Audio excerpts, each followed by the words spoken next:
ప్రజల పక్షం NN5 news కి స్వాగతం. ముందుగా హెడ్లైన్స్.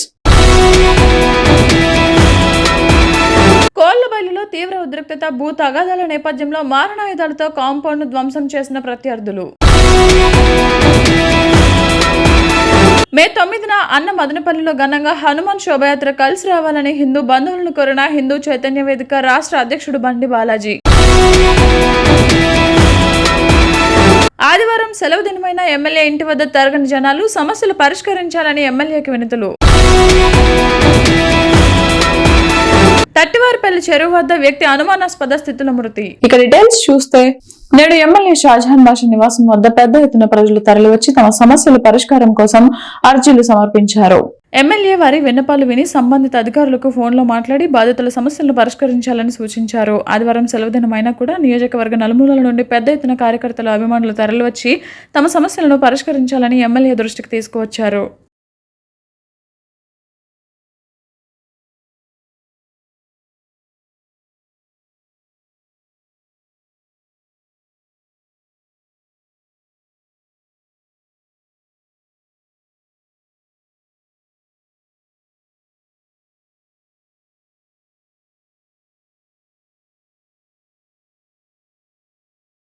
మదనపల్లి గ్రామీణ మండలం కోళ్లబైలు పంచాయతీలో నివాసం ఉంటున్న వంకాయలపాటి శ్రీనివాసరావుకు చెందిన భూమిలోకి చొరబడేందుకు ప్రత్యర్థులు మారణాయుధాలతో కాంపౌండ్ ధ్వంసం చేసి భయాందోళనకు గురిచేశారు.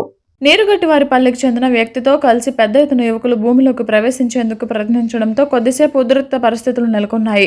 ఘర్షణ వీడియోలు సోషల్ మీడియాలో వైరల్ కావడంతో మదనపల్లి పరిసర ప్రాంతాలలో చర్చనీయాంశంగా మారింది. ఘర్షణ నేపథ్యంలో శ్రీనివాసరావు అస్వస్థతకు గురి కావడంతో ఆసుపత్రికి తరలించి వైద్య సేవలు అందిస్తున్నారు. విషయం తెలుసుకున్న మాజీ ఎమ్మెల్యే దొమ్మలపాటి రమేష్ ఆసుపత్రి వద్దకు చేరుకుని శ్రీనివాసరావును పరామర్శించారు. సమాచారం అందుకున్న ఎమ్మెల్యే షాజహాన్ బాషా సిఐకి ఫోన్ చేసి దౌర్జన్యానికి పాల్పడుతున్న వారిపై చర్యలు తీసుకుని శాంతి భద్రతలకు విఘాతం కలిగించిన వారిపై కేసులు నమోదు చేయాలని సూచించారు.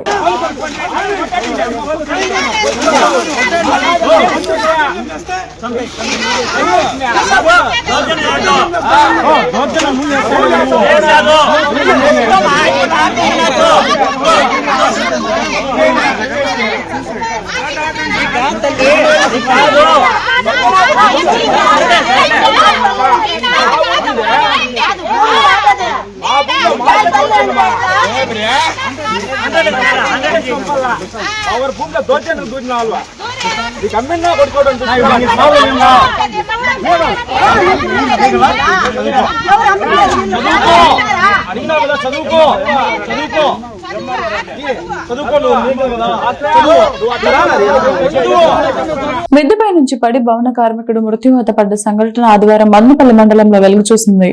పొన్నటిపాలెం పంచాయతీ బెంగళూరు రోడ్డులోని చిప్పిలలో కాపురం ఉంటున్న వీరభద్ర భవన కార్మికుడిగా పనిచేస్తాడు. మిద్దెపైన పడుకోవడానికి శనివారం రాత్రి వెళ్లి ప్రమాదవశాత్తు కింద పడ్డాడు. తీవ్రంగా గాయపడ్డ బాధితుడిని కుటుంబీకులు వెంటనే స్థానిక జిల్లా ఆసుపత్రికి తరలించి చికిత్స అనంతరం రుయాకు వెళ్లారు. చికిత్స పొందుతూ అక్కడ మృతి చెందాడు. మదనపల్లి పట్టణంలో గల గత 6 సంవత్సరాలుగా దిగ్విజయంగా నిర్వహిస్తున్న భక్తి హనుమాన్ శోభయాత్ర ఈ ఏడాది మే 9వ తేదీ మధ్యాహ్నం 3 గంటల నుంచి సొసైటీ కాలనీ రామాలయం నుంచి హనుమాన్ శోభయాత్ర ప్రారంభం అవుతుందని, ఈ శోభయాత్రలో ముఖ్య అతిథిగా శ్రీ శ్రీ శ్రీ ఆదిత్య పారాశ్రీ స్వామి పాల్గొంటున్నారని నిర్వహణ కమిటీ సభ్యులు పేర్కొన్నారు.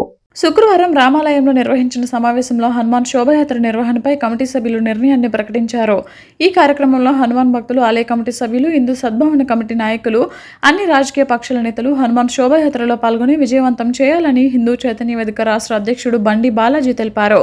ఈ కార్యక్రమంలో మధు, అనంత్, గంగులప్ప, రెడ్డి శ్రీనివాసులు, గంగాధర్, ఆనంద్, హనుమాన్ శోభయాత్ర ఆహ్వాన కమిటీ, హిందూ చైతన్య వేదిక సభ్యులు పాల్గొన్నారు.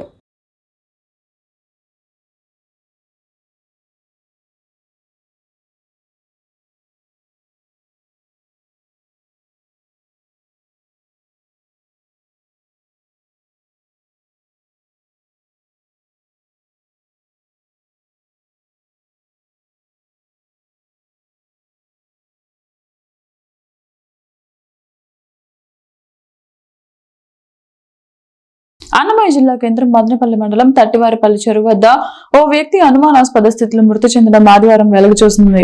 స్థానికులు మృతదేహాన్ని గుర్తించి వెంటనే తాలూకా పోలీసులకు సమాచారం అందించారు. పోలీసులు ఘటనా స్థలానికి వెళ్లి మృతదేహాన్ని పరిశీలించారు. పంచనామా అనంతరం పోస్టుమార్టం నిమిత్తం స్థానిక జిల్లా ప్రభుత్వ ఆసుపత్రి మార్చరీకి తరలించారు. చనిపోయిన వ్యక్తి స్థానిక కొత్తపల్లి పంచాయతీ రంగారెడ్డి కాలనీకి చెందిన లక్ష్మీనారాయణ కుమారుడు శంకర్గా గుర్తించారు.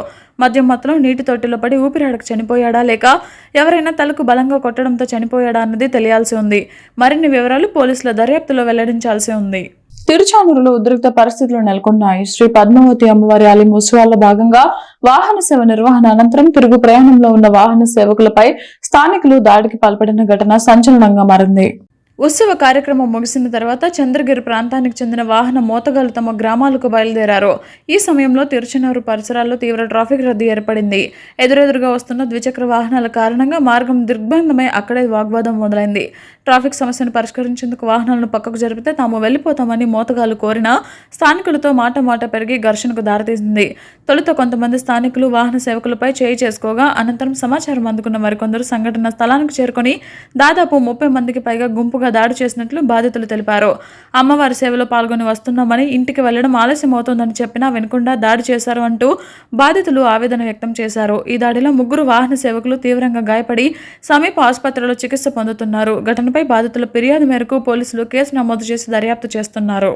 పట్టణంలో స్థానిక జిఆర్జీ హైస్కూల్ నందు Andhra Pradesh senior citizens welfare association అధ్యక్షులు డాక్టర్ ముని గోపాలకృష్ణ, కార్యదర్శి నాగరాజు, మహిళా ప్రతినిధి శ్రీమతి సరస్వతి, ఉపాధ్యక్షులు జగన్మోహన్ ఆధ్వర్యంలో సీనియర్ సిటిజన్స్ సమావేశం జరిగింది. ఈ సమావేశానికి ముఖ్య అతిథిగా reserve bank of India councillor Purnima హాజరై సీనియర్ సిటిజన్లకు సైబర్ నేరాలపైన సంపూర్ణ అవగాహన కల్పించారు. ఈ సందర్భంగా అధ్యక్షులు డాక్టర్ ఎన్ మునిగోపాలకృష్ణ ఆధ్వర్యంలో అసోసియేషన్ ట్రెజరర్ ఉస్మాన్ సాహెబ్ ఈ ఏడాది మార్చి నెల 8వ తారీఖున స్వర్గస్థులు కావడంతో ఆయనకు ఘనంగా శ్రద్ధాంజలి ఘటించారు. ట్రెజరర్ ఉస్మాన్ సాహెబ్ కుమారుడు డిప్యూటీ తహసీల్దార్ అస్లాం బాషా వారి తండ్రి గురించి జ్ఞాపకాలను అసోసియేషన్ అందరితో పంచుకున్నారు. అనంతరం ఎలక్షన్ ఆఫీసర్గా రిటైర్డ్ డిటి వెంకటరమణ ఆధ్వర్యంలో ట్రెజరర్ ఎలక్షన్స్ నిర్వహించారు. ఈ ట్రెజరర్ ఎన్నికల్లో కుమారస్వామిని అసోసియేషన్ నూతన కోశాధికారిగా ఏకగ్రీవంగా ఎన్నుకున్నారు. సెక్రటరీ నాగరాజు, మహిళా ప్రతినిధి సరస్వతి ఉస్మాన్ సాహెబ్కు ఘనంగా శ్రద్ధాంజలి నివాళులర్పించారు. ఢిల్లీ యూనివర్సిటీ ప్రొఫెసర్ చంద్రశేఖర్, గౌరవ సలహాదారులు డాక్టర్ గొల్లపూడి తిరుపతిరావు ట్రెజరర్గా ఉస్మాన్ సాహెబ్ అసోసియేషన్కు అందించిన సేవలను కొనియాడారు. ప్రముఖ నవల రచయిత టిఎస్ఏ కృష్ణమూర్తి రచించిన సీనియర్స్ విజన్ కథను ఒక పత్రికలో ప్రచురించారు. ఆ కథను టిఎస్ఏ కృష్ణమూర్తి సభ్యులందరికీ చదివి వినిపించారు. ఈ సమావేశంలో state privilege committee member Dhanalakshmi, Prema, Jayamma, Andhra pension party నాయకులు సిఆర్ శ్రీనివాసులు, తిమ్మయ్య, ద్వారకానాథ్ రెడ్డి, డిప్యూటీ తహసీల్దార్ అస్లాం బాషాలు పాల్గొన్నారు. ఈ సందర్భంగా అధ్యక్షులు డాక్టర్ మును గోపాలకృష్ణ మాట్లాడుతూ గత ఏడాది ఏప్రిల్ 12వ తేదీన all India senior citizens confederation అధ్యక్షులు బదోని మరణించి ఏడాది గడిచిన సందర్భంగా ఆంధ్రప్రదేశ్ తరపున మాజీ జాతీయ అధ్యక్షులకు శ్రద్ధాంజలి ఘటించారు. మదనపల్లి సమీపంలో గల మిట్స్ డీమ్డ్ టు బి యూనివర్సిటీ నందు ఇంజనీరింగ్ మొదటి సంవత్సరం చదువుతున్న విద్యార్థులకు ఏఐసిటియు న్యూఢిల్లీ వారు నిర్వహిస్తున్న స్వర్ణ స్కాలర్షిప్ పథకం ద్వారా ఉపకార వేతనాలు లభించాయని vice chancellor doctor C Yuvaraj తెలిపారు.